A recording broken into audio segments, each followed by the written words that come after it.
Welcome to the Compact Disasters podcast from compactdisasters.com, the show where we explore natural and human-made disasters from around the world. This is episode 46, the Thera Eruption.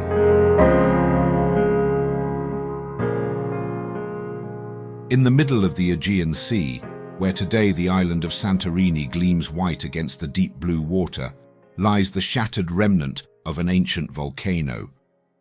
In the Bronze Age, it was known as Thera, and around 1600 BCE, it erupted in one of the most powerful volcanic events in human history. The blast reshaped the island, devastated surrounding lands, and may have changed the course of civilisations. Before the eruption, Thera was home to a thriving Minoan settlement called Akrotiri. Perched on the island's southern coast, it was a hub of trade and culture. Multi-story buildings lined its streets, their walls painted with vibrant frescoes of fish, flowers, and bustling harbours. The people here enjoyed the benefits of advanced urban planning, including a well-built drainage system. They traded goods across the Aegean and beyond, growing crops in the fertile volcanic soil and importing luxuries from distant shores. It was a prosperous place, and life seemed secure. But beneath this success, the volcano was stirring. In the years leading up to the eruption, tremors shook the island. These earthquakes cracked walls, toppled jars, and may have frightened people enough to begin leaving. Archaeologists have found signs that many buildings were abandoned before the final disaster, and the lack of human remains at Akrotiri suggests that most of the inhabitants escaped with their lives, at least initially. The eruption began with a column of ash and pumice shooting high into the atmosphere. This was the Plinian phase, named after Pliny the Younger, who described a similar eruption at Vesuvius more than a millennium later. The column may have stretched 20 kilometers into the sky, raining ash over the Aegean and beyond. Roofs collapsed under the weight, fields were smothered, and ships struggled to navigate waters filled with floating pumice. Then came the climactic explosion. Seawater found its way into the magma chamber, triggering a massive phreatomagmatic blast. The island shook violently. The central part of Thera blew apart, and the land where Akrotiri stood was smothered by pyroclastic flows. Clouds of superheated gas, ash and rock racing down the slopes at speeds that made escape impossible. These flows surged into the sea, displacing vast amounts of water and creating tsunamis of extraordinary height. The waves radiated outward across the Aegean. On Crete, about 110 kilometers to the south, they crashed into ports and coastal towns, destroying ships and flooding fields with salt water.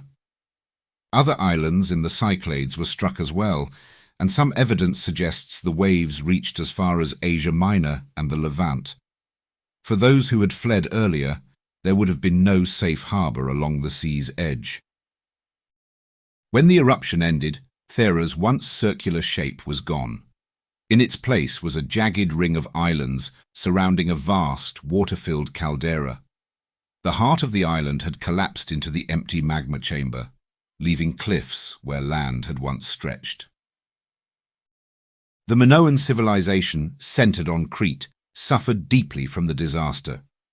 While the Minoans were not wiped out overnight, the loss of their fleet and trade networks would have been devastating.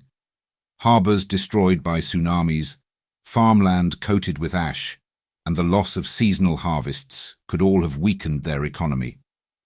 Some scholars believe that this weakening left them vulnerable to conquest by the Mycenaeans from mainland Greece. Others think the decline was slower, the eruption one of several factors that shifted power in the region. The eruption's impact was not limited to the Aegean. Geologists estimate that about 60 cubic kilometers of volcanic material were ejected. Ash and sulfur dioxide gas rose high into the atmosphere, spreading across continents. Ice core samples from Greenland contain layers of volcanic ash from around this time, and chemical traces match material from Thera. This suggests the eruption affected global climate, lowering temperatures and possibly causing failed harvests far from the Mediterranean. For archaeologists, one of the most remarkable outcomes of the eruption was the preservation of Akrotiri. Buried under thick layers of ash, the city was sealed in time. Excavations begun in the 1960s revealed streets, staircases, pottery, tools, and frescoes in astonishing condition. The paintings show ships sailing in flotillas, fishermen hauling in their catch, and women gathering flowers, a vivid record of life before the catastrophe. The fact that so few bodies have been found at the site suggests the early earthquakes gave people enough warning to escape before the final blast. The scale of the disaster and the sudden destruction of a flourishing maritime culture have led some to link the Thera eruption with ancient myths. The most famous of these is Plato's story of Atlantis, a powerful island civilization destroyed in a single day and night. While there is no direct evidence to prove that Atlantis was based on Thera, the similarities in sudden destruction and the loss of a seafaring people are striking. Others see echoes of the eruption in flood stories from the eastern Mediterranean and Near East, events passed down through generations as cultural memory. For centuries, the dating of the eruption was uncertain.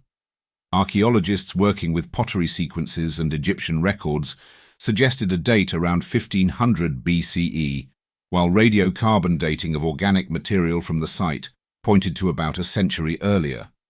More recent studies of tree rings, ice cores, and radiocarbon samples have moved the consensus toward around 1600 BCE. This has forced historians to reconsider the chronology of the ancient Aegean and its connections with Egypt and the Near East. The Thera eruption remains one of the most significant volcanic events in the last 10,000 years, rivaled only by eruptions like Tambora in 1815 and Krakatoa in 1883.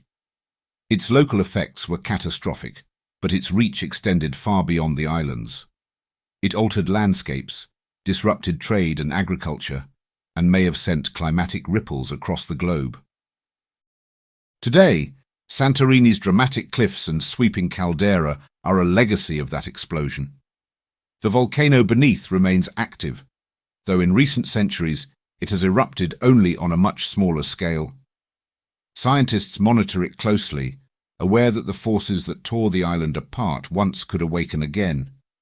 Visitors stroll through the ruins of Akrotiri, gaze at the frescoes in museums, and sip wine grown in the island's volcanic soil, often unaware they are standing on the edge of a geological giant. The story of Thera is more than just a tale of destruction.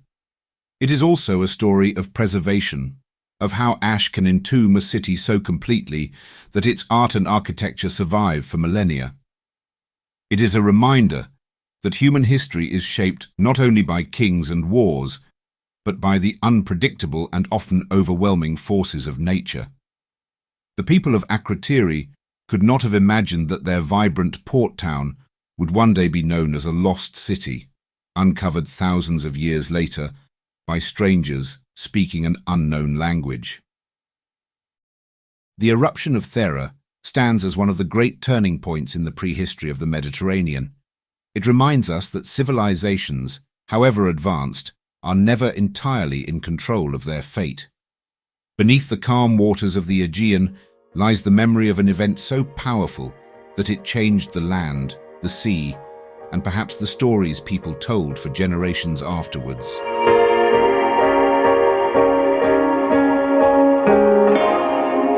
I hope you enjoyed that episode of the Compact Disasters podcast from compactdisasters.com. If you did, why not leave us a review wherever you get your podcasts? And while you're there, don't forget to subscribe so you don't miss any future episodes. If you would like to support us more directly, please consider buying us a coffee. Head on over to compacthistories.com/disaster coffee to see how. Also, please check out our other compact podcasts. You will find them all at compacthistories.com. Thanks for listening, and I'll see you next time.